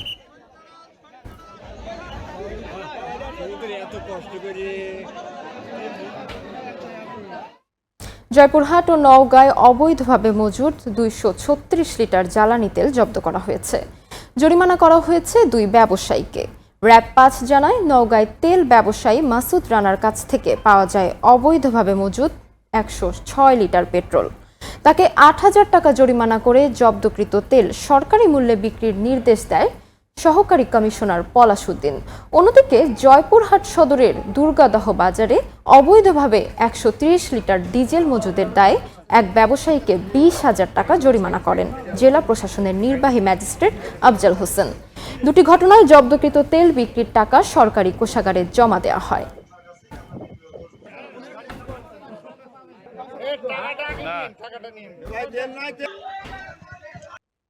নীলফামারীতে ভোগান্তির আরেক নাম কমিউনিটি ক্লিনিক। অনিয়ম আর দুর্নীতিতে সেবা বঞ্চিত হচ্ছে গ্রামীণ জনগোষ্ঠী। পরিমাণ মতো ওষুধ না থাকা সহ রয়েছে নানা অভিযোগ। বিষয়গুলো আমলে নিয়ে প্রয়োজনীয় ব্যবস্থা নেওয়ার আশ্বাস দিয়েছে জেলা সিভিল সার্জন মোহাম্মদ সোহেলের ছবিতে সাকির হোসেন বাদলের রিপোর্ট। দরজায় তালা, বাইরে অপেক্ষায় রোগী। একটু পর সেবাদানকারী গিয়ে ক্যামেরা দেখে তড়িগড়ি খুলে দিলেন কমিউনিটি ক্লিনিকের দরজা। এই অবস্থা নীলফামারীর সব কয়েকটি কমিউনিটি ক্লিনিকের। প্রতিটি ক্লিনিকে একজন করে কমিউনিটি হেলথ কেয়ার প্রোভাইডার নিয়োগ দেওয়া থাকলেও কাঙ্ক্ষিত সেবা থেকে বঞ্চিত হচ্ছেন রোগীরা। এছাড়া 27 ধরনের ওষুধ বিনামূল্যে দেওয়ার কথা থাকলেও তা মিলছে না। বেশিরভাগ কমিউনিটি ক্লিনিক বন্ধ থাকায় চিকিৎসা নিতে গিয়ে ফিরে যেতে হয় রোগীদের।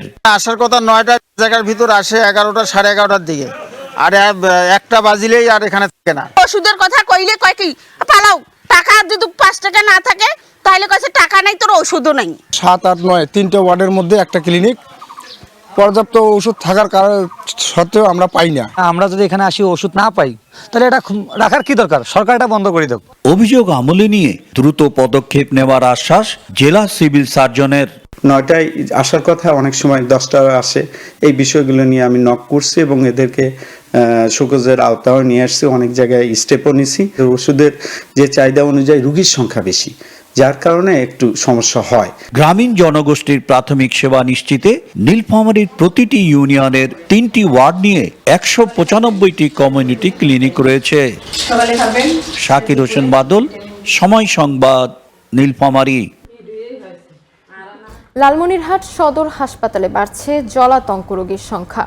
তবে সরকারি ভ্যাকসিনের সংকটে সেবার বদলে ভোগান্তিই বেশি।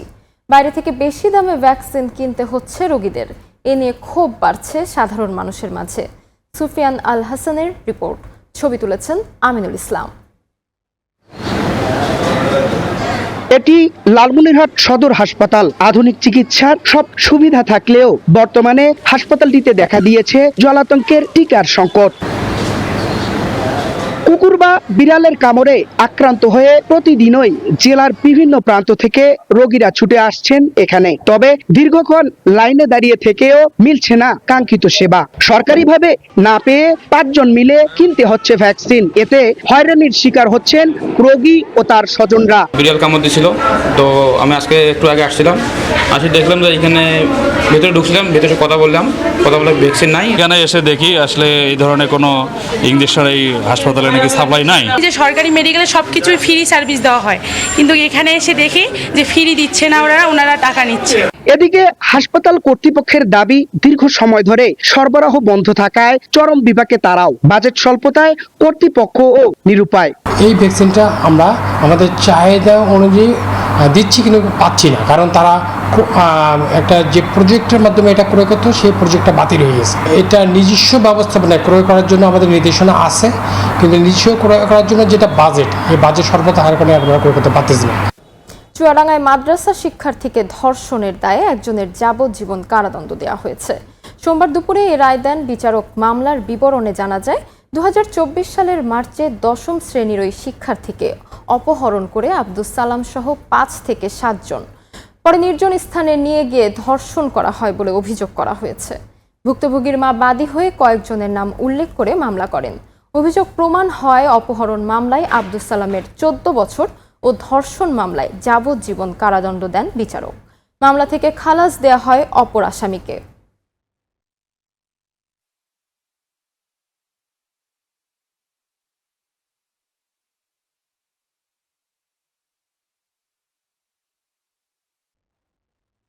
চট্টগ্রাম শাহ আমানত আন্তর্জাতিক বিমানবন্দরে যুক্ত হলো ফ্রি অ্যাম্বুলেন্স ও সাশ্রয়ী মূল্যে ব্যাগেজ র্যাপিং সুবিধা।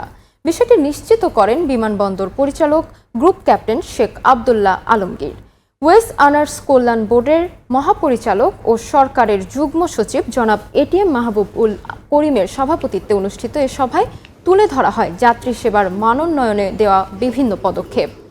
অসুস্থ বা প্রবাসীর মরদেহ পরিবারের কাছে পৌঁছে দিতে সার্বক্ষণিক কাজ করবে ফ্রি অ্যাম্বুলেন্স সার্ভিস। একই সঙ্গে প্রবাসী কার্ডধারীদের ব্যাগেজের সুরক্ষা নিশ্চিতে 100 টাকায় পাওয়া যাবে র্যাপিং সুবিধা।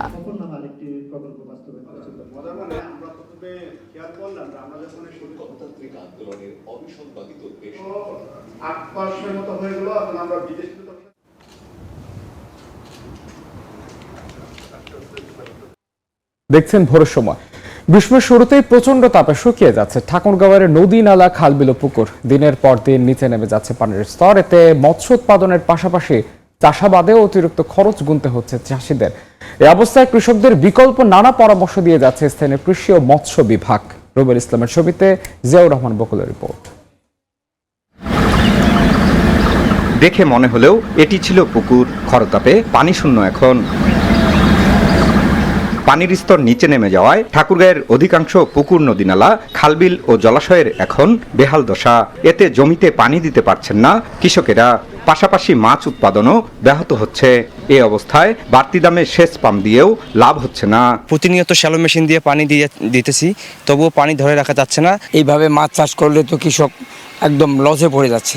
এখন লেয়ারটা একটু নিচে, এই জন্য বোর্ডিংটা বেশি করতে হয়। যেটা নিচা মাটি ওইটা হয়তো একদিন বা 2 দিন চলে, কিন্তু আর এগুলো টাঙ্গা মাটিগুলো যেগুলো যে বালু মাটি, এগুলো আমাদের প্রতিদিনই পানি দিতে হয়, তাতে আমাদের খরচ অনেক বেশি। তবে সংকট নিরসনে কৃষকদের নানা পরামর্শ দিয়ে যাচ্ছেন স্থানীয় কৃষি ও মৎস্য অধিদপ্তর। পুকুরের খননের পরে সেখানে নতুন যদি পুকুর হয় সেখানে ছাই স্তর একটা দেওয়ার জন্য উপরে ছাই ছিটে দিলে সেটা একটা ওই যে বালুর যে কণা আছে সেখানে কণাগুলোর ফাঁকে ফাঁকে সেই মানে স্তরটা বন্ধ করে দেয়, এতে কিছুটা হলেও পানির ধারণ ক্ষমতা বৃদ্ধি পায়। ভূ পরিস্থিত যে পানি আছে সেটার ব্যবহারটা আমাদেরকে বাড়াইতে হবে এবং সেটার ধরে রাখার, ভূ পরিস্থিত পানিটা ধরে রাখার ব্যবস্থা করতে হবে। এই জন্য হচ্ছে যে আমাদের খালগুলো খনন করা যেতে পারে, আমাদের নদীগুলো খনন করা যেতে পারে। স্থানীয় কৃষি ও মৎস্য অধিদপ্তরের তথ্য মতে জেলায় 5টি উপজেলায় 36টি নদী এবং 16,000-এর বেশি দিঘি, পুকুর ও জলাশয় রয়েছে।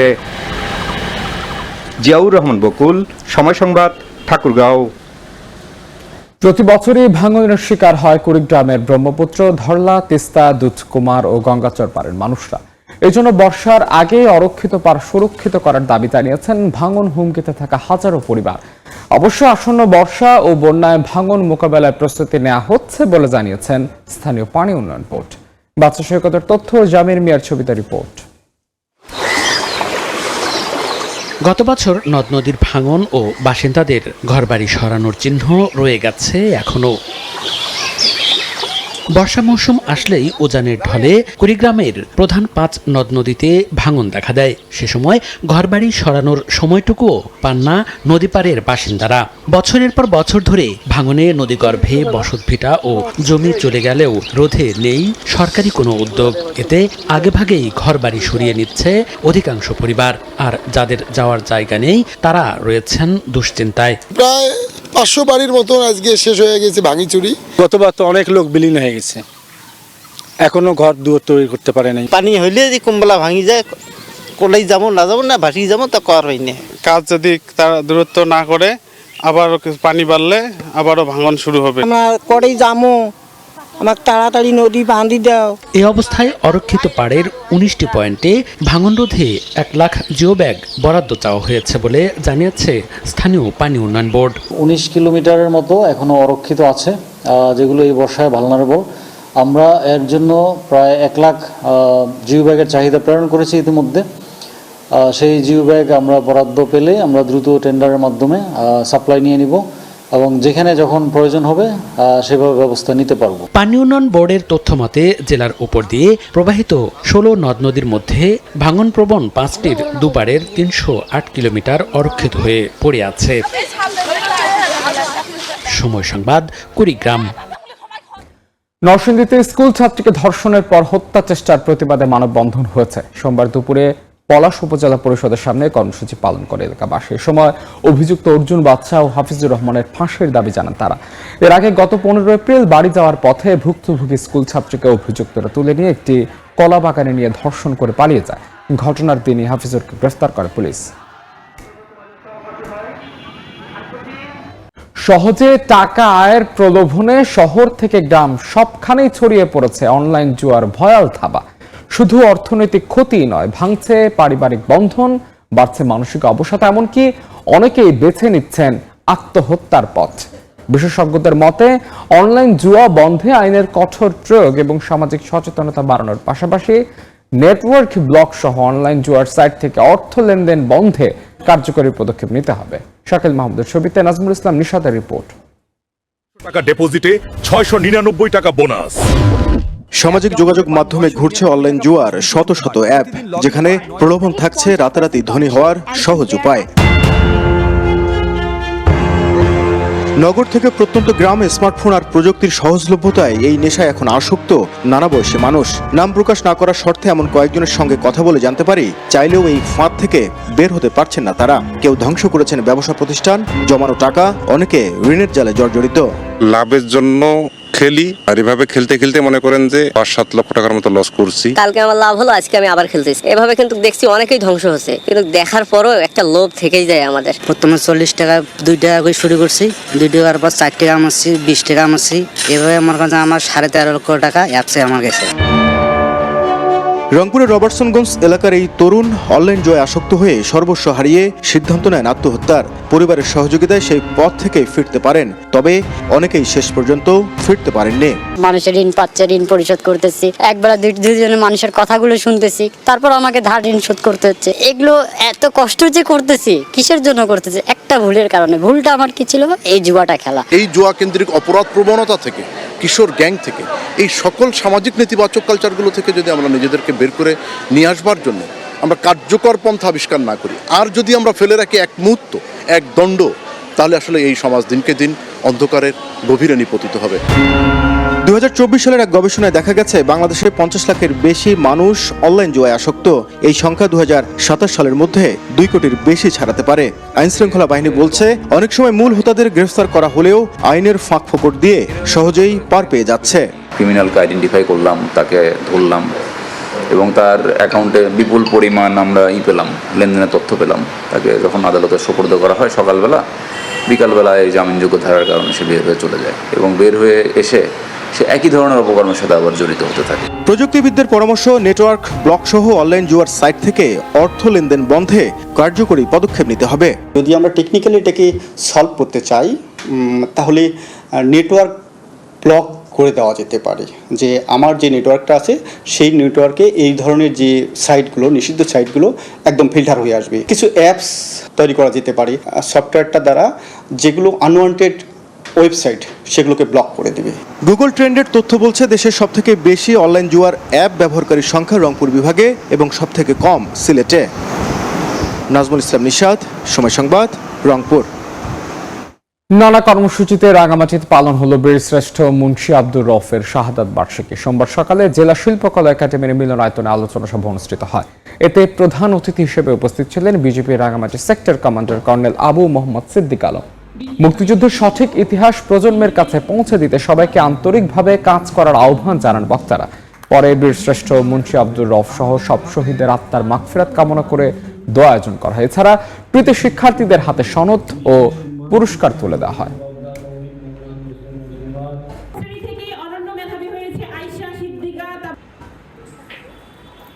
মংলায় 650 কেজি নিষিদ্ধ পলিথিন জব্দ করেছেন ভ্রাম্যমাণ আদালত। সোমবার নির্বাহী ম্যাজিস্ট্রেট নওশিন আরিফের নেতৃত্বে শহরের প্রধান কাঁচা বাজারে অভিযান চালানো হয়। সময় পরিবেশের জন্য ক্ষতিকর পলিথিন মজুত ও বাজারজাত করার অপরাধে 3 ব্যবসায়ীকে 23,000 টাকা জরিমানা করা হয়। পরিবেশ রক্ষায় পলিথিন বিরোধী অভিযান অব্যাহত থাকবে বলে জানিয়েছেন উপজেলা প্রশাসন।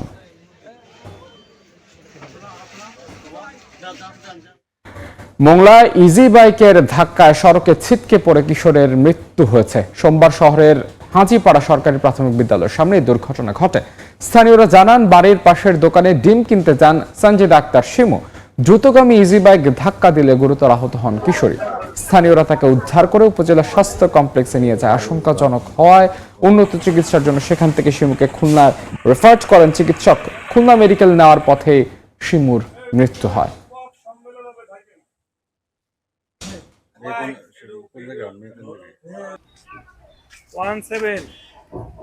এলপিজি সিলিন্ডারের দাম বৃদ্ধিতে সংকট মোকাবেলায় বিকল্প হতে পারে বায়োগ্যাস। শুধুমাত্র গরুর গোবর থেকে পূরণ হতে পারে 83 লাখ পরিবারের গ্যাসের চাহিদা।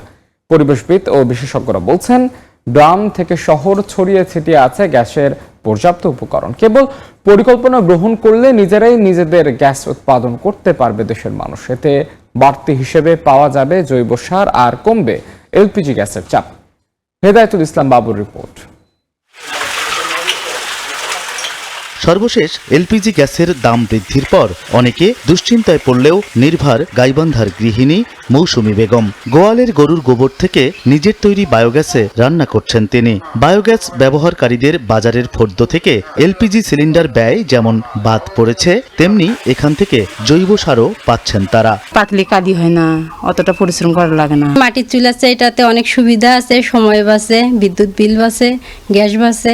যদি সরকার থেকে কোনো ব্যবস্থা করে দেয় গ্রামের মানুষজনকে, তাহলে গ্রামের মানুষ খুব সহজেই বায়োগ্যাস তৈরি করে তাদের প্রয়োজন মেটাতে পারবে। একবার খরচ করে বছরের পর বছর বায়োগ্যাস আর জৈব সার প্রাপ্তির নিশ্চয়তা পাচ্ছেন ব্যবহারকারীরা। বিশ্বব্যাংকের অর্থায়নে ও পিকেএসএফ এর কারিগরি সহায়তায় 8 থেকে 20,000 টাকা ভর্তুকি দিয়ে গ্রামে গ্রামে সাধারণ মানুষকে বায়োগ্যাসে উদ্বুদ্ধ করছে বেসরকারি সংগঠন এসকেএস ফাউন্ডেশন। গভর্নমেন্টও এইরকম যদি ছোট ছোট ভর্তুকি দিয়ে প্রান্তিক পর্যায়ে মানুষকে এই সাপোর্টটা দেয়, তাহলে দেখবেন যে এটা ব্যাপক মানুষ, আমরা যেমন 1000 মানুষের সঙ্গে কাজ করছি, গভর্নমেন্ট ইচ্ছা করলে পরে 1 লক্ষ মানুষের সঙ্গে কাজ করতে পারে। এলপিজি সিলিন্ডারের চাপ কমাতে এবং বৈদেশিক মুদ্রা সাশ্রয়ে বাড়ি বাড়ি এমন বায়োগ্যাস উৎপাদনের পরামর্শ সচেতন মহলের। বড় বড় খামার করছে, গরুর খামার যাদের আছে বা মুরগির খামার, যেটাই করুক, এদেরকে প্রত্যেকে বাধ্যতামূলকের মধ্যে আনতে হবে। আপনি যদি এটাকে কিউমুলেটিভ ভাবে দেখেন, একটা তো বড় একটা ইম্প্যাক্ট ফেলাবেই পুরো কান্ট্রির উপরে,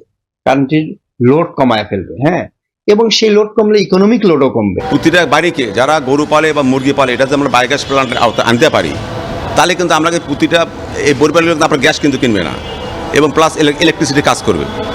আর এই বায়োগ্যাসকে যদি আপনি পরিশোধিত করেন, ক্ষতিকর যে গ্যাসটা আছে যেমন সালফাইড অক্সাইড, এগুলোকে আপনি অবসান করতে পারেন, তাহলে এটাই কিন্তু আপনার মানে যানবাহন জ্বালানি হিসেবে ব্যবহার করা যেতে পারে, মোটর চালানো যেতে পারে। মাত্র 40 থেকে 45,000 টাকা খরচ করে 3 থেকে 4টি গরুর গোবর থেকে একটি ছোট পরিবার অনায়াসে 2টি চুলা ব্যবহার করতে পারে। সংশ্লিষ্টরা বলছেন, একটি গরু দৈনিক 10 থেকে 15 কেজি গোবর দেয়। 2 থেকে 3টি গরুর গোবর থেকে এক পরিবারের রান্নার জন্য যথেষ্ট গ্যাস পাওয়া সম্ভব বায়োগ্যাস প্ল্যান্ট থেকে। প্রাণী সম্পদ অধিদপ্তরের তথ্য বলছে, দেশে গরুর সংখ্যা 2.5 কোটি, যেখান থেকে প্রায় 83 লাখ ছোট পরিবারের রান্নার গ্যাসের যোগান দেয়া সম্ভব। মানুষের কাছে এটিকে আরও বেশি পপুলার করতে পারলে আমরা যেমন বিদেশি নির্ভরশীলতা আমরা গ্যাসের প্রতি, আমাদের যে গৃহস্থালী এলপিজি গ্যাসের প্রতি কমাতে পারবো।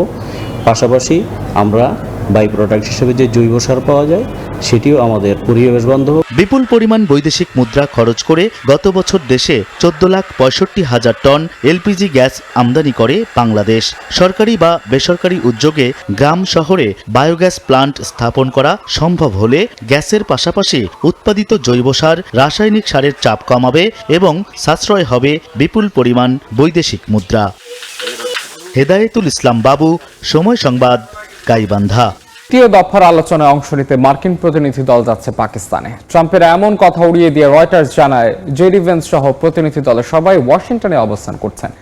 এর আগে মার্কিন প্রেসিডেন্ট ডোনাল্ড ট্রাম্প বলেন, চুক্তি না হলে যুদ্ধ পুনরায় শুরু হতে পারে। তবে ইরান তাদের কথায় অনড়, অবরোধ প্রত্যাহার ছাড়া কোনো আলোচনায় তারা যাবে না।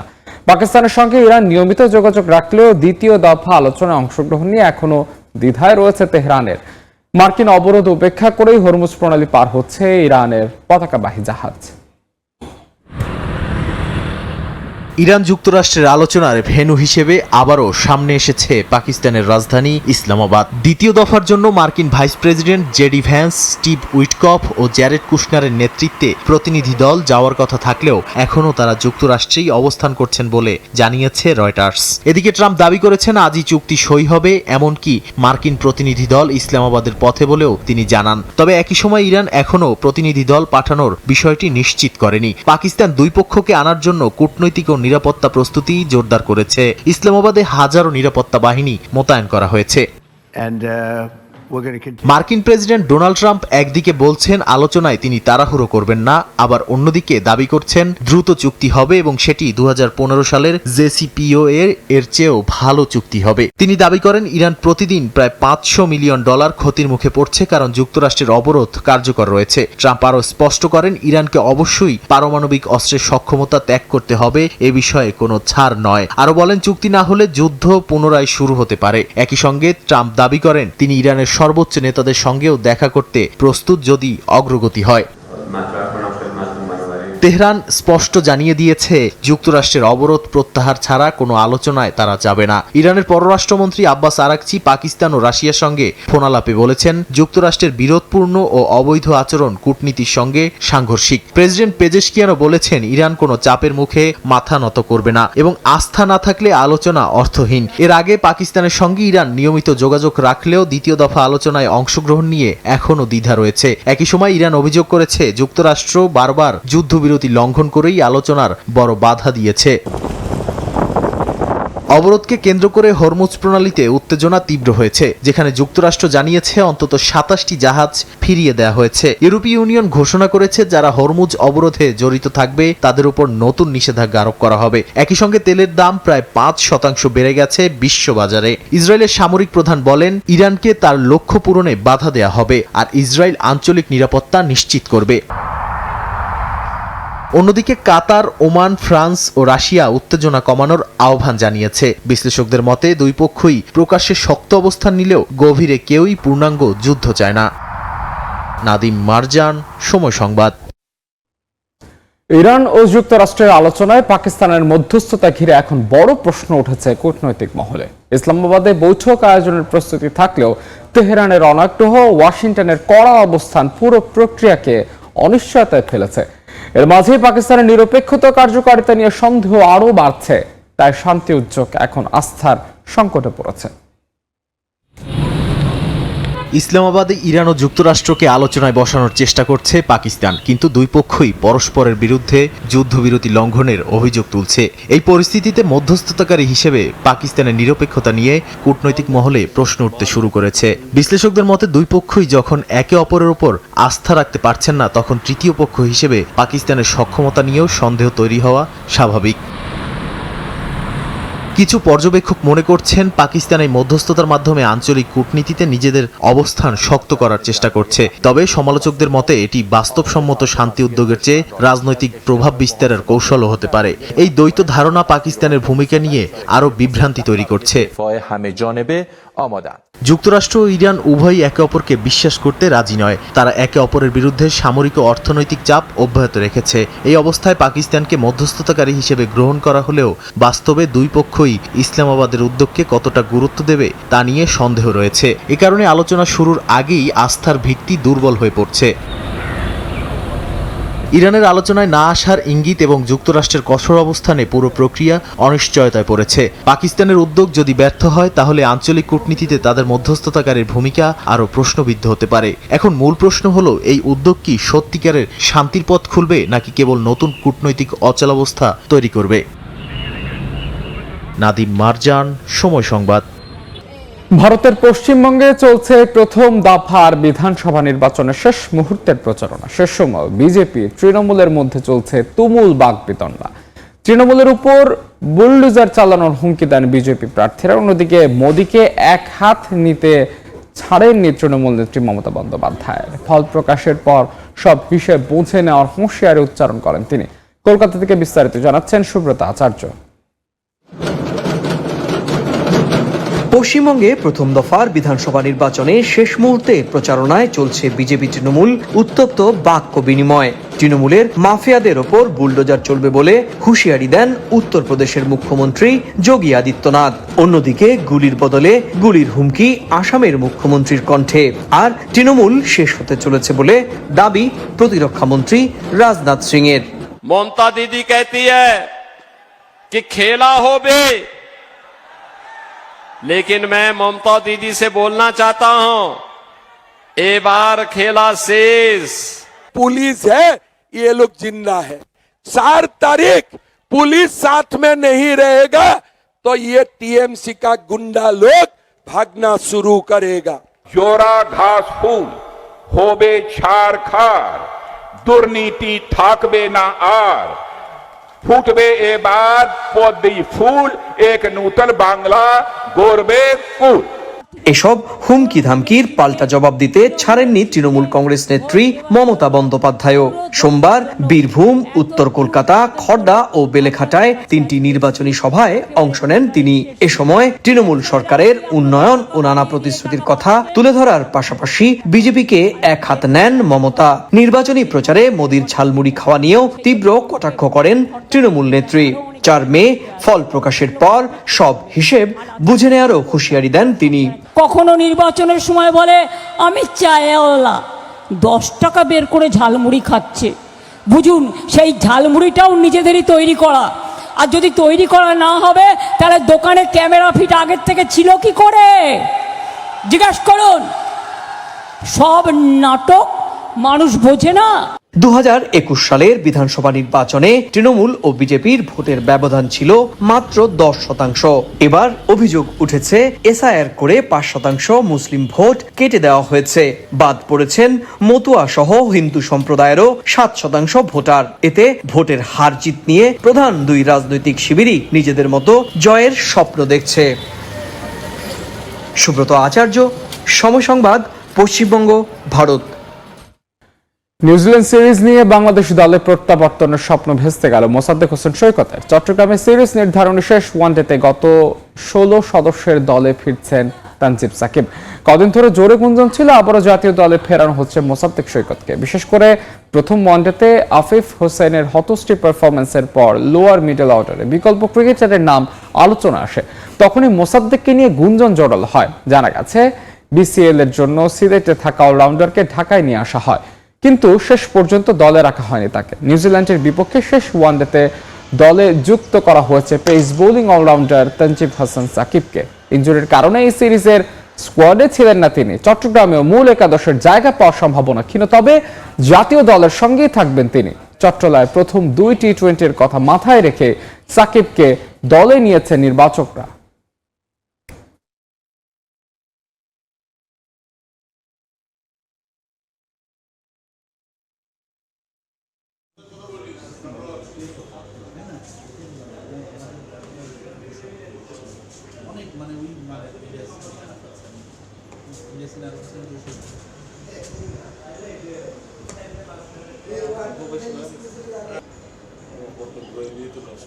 যে দায়িত্ব নিয়ে বিসিবির সর্বোচ্চ চেয়ারে বসেছেন তামিম ইকবাল, সেটা কবে পালন করবেন জানালেন খোদ সাবেক অধিনায়ক। সব ঠিক থাকলে আসছে জুনের প্রথম অথবা দ্বিতীয় সপ্তাহে বিসিবির নির্বাচন আয়োজন করতে চান অ্যাডহক কমিটির সভাপতি। প্রেস বক্সে গণমাধ্যম কর্মীদের সঙ্গে আনুষ্ঠানিক আলাপে কথা জানিয়েছেন তামিম। এছাড়াও দেশের ক্রিকেটে দ্রুতই বলবয় সংস্কৃতি ফিরিয়ে আনার কথাও জানান তিনি। নানা অভিযোগ আর অনিয়মের প্রমাণ দেখিয়ে গেল 7 এপ্রিল আমিনুল ইসলামের বোর্ড ভেঙে দিয়ে তামিম ইকবালের উপর আস্থা খুঁজে নেয় জাতীয় ক্রীড়া পরিষদ। 11 সদস্যের অ্যাডহক কমিটির প্রধান দায়িত্ব নিয়েই নানা ইতিবাচক কর্মকাণ্ডে এরই মধ্যে প্রশংসা কুড়িয়েছেন বিভিন্ন মহলের। বিশেষ করে বুলবুলের আমলে বন্ধ হয়ে যাওয়া ডিপিএল এর দলবদল চালু করে তামিম গতি এনেছেন দেশের ঘরোয়া ক্রিকেটে। এছাড়াও সাবেক অধিনায়কদের ক্যাপ্টেন্স কার্ড দিয়ে এক সুতোয় বেঁধেছেন তামিম। এজন্য বিভেদ ভুলে যোগাযোগ পর্যন্ত করেছেন সাকিব আল হাসানের সঙ্গে। এছাড়াও ঘরোয়া ক্রিকেটারদের বেতন বাড়ানো এবং বিভিন্ন ম্যাচ ও উইকেট খেলার উপযোগী করার মতো তার গুরুত্বপূর্ণ পদক্ষেপগুলো ইতিবাচকভাবে আলোচনা হয়েছে বিভিন্ন মহলে। তামিম ইকবাল এবার আশার বাণী শোনালেন যে গুরু দায়িত্ব নিয়ে তিনি বসেছেন বিসিবির সর্বোচ্চ চেয়ারে সে বিষয়ে। দেশীয় ক্রীড়ার নিয়ন্ত্রক সংস্থা যখন কোনো কমিটি ভেঙে অ্যাডহক কমিটি গঠন করে দেয়, তখন সংশ্লিষ্টদের প্রধান কাজ হয়ে ওঠে আবারও একটি নির্বাচিত কমিটির কাছে দায়িত্ব হস্তান্তর করা। এজন্য এনএসসির বেঁধে দেওয়া টাইম ফ্রেম 3 মাস। যদিও বাংলাদেশের সংস্কৃতি বলে নির্ধারিত সময় নির্বাচনের বদলে নানা অজুহাতে অ্যাডহক কমিটি সময় পার করে মাসের পর মাস, কিন্তু এখানেই যেন ব্যতিক্রম দৃষ্টান্ত স্থাপন করতে চলেছেন তামিম ইকবাল।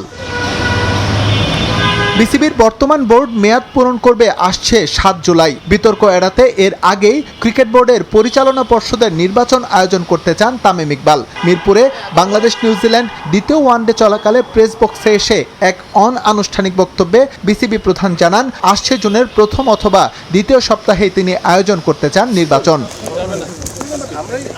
তবে এই নির্বাচনে তিনি অংশ নেবেন কিনা তা নিয়ে কোনো কথা বলেননি তামিম। এর আগে গেল নির্বাচনে তামিম ইকবালের নেতৃত্বে একটি পক্ষ পরিচালক পদের জন্য মনোনয়ন সংগ্রহ করলেও পরবর্তীতে সেখান থেকে সরে দাঁড়ান তিনি।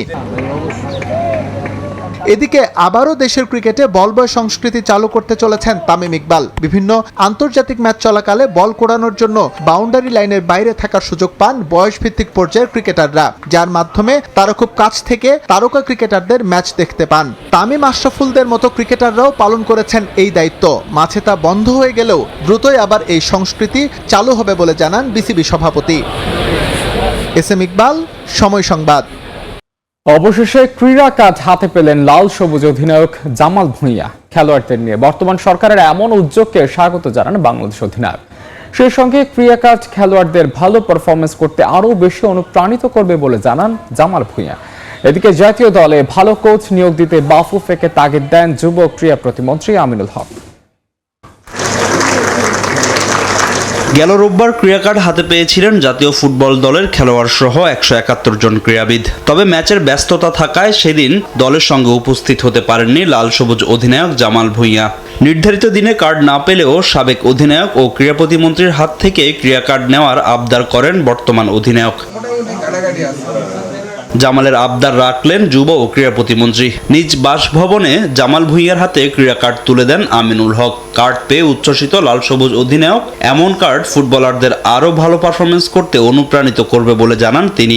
সাবেক অধিনায়ককে পেয়ে রসিকতায় মেতে ওঠেন বর্তমান অধিনায়ক। এটা স্পোর্টস কার্ড বলি, বাট আসলে আমিনুল এটা ইন্ট্রোডিউস করছে, তো আমরা বলতে পারি এটা আমিনুলের মানে Aminul card, not sports card. আমি বলবো আমিনুল কার্ড, কারণ উনি ইন্ট্রোডিউস করছে।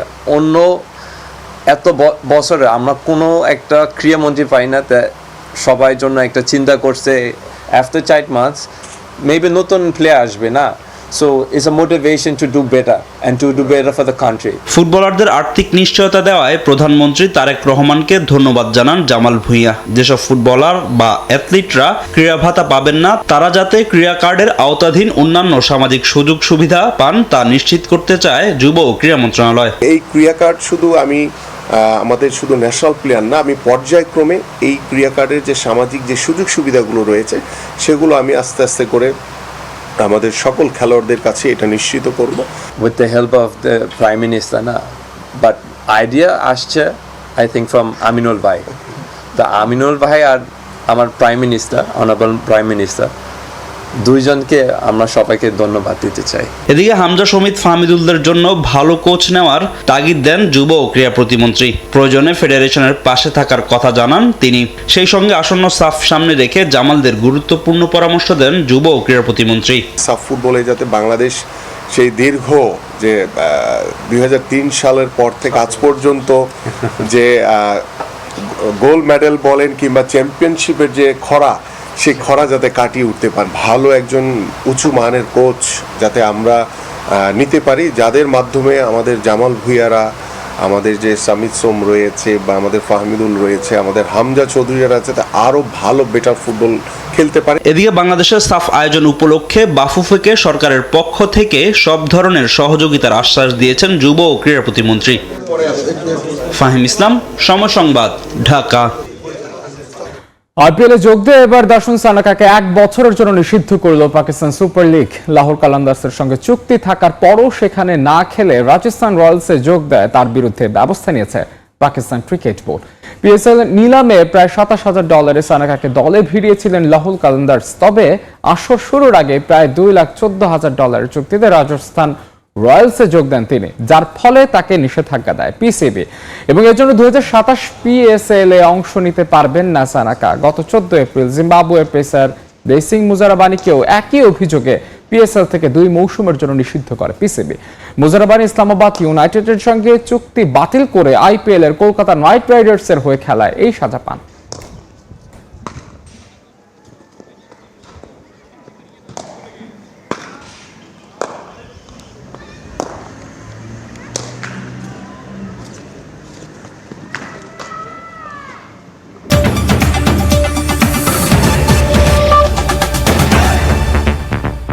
এই ছিল ভোরের সময়ের এখনকার আয়োজনে। সকালের সময় সঙ্গে থাকবেন সহকর্মী তাজমিরা খান। ধন্যবাদ ধ্রুব। সকালের সময় নিয়ে আসছি কিছুক্ষণ পর, সঙ্গেই থাকুন।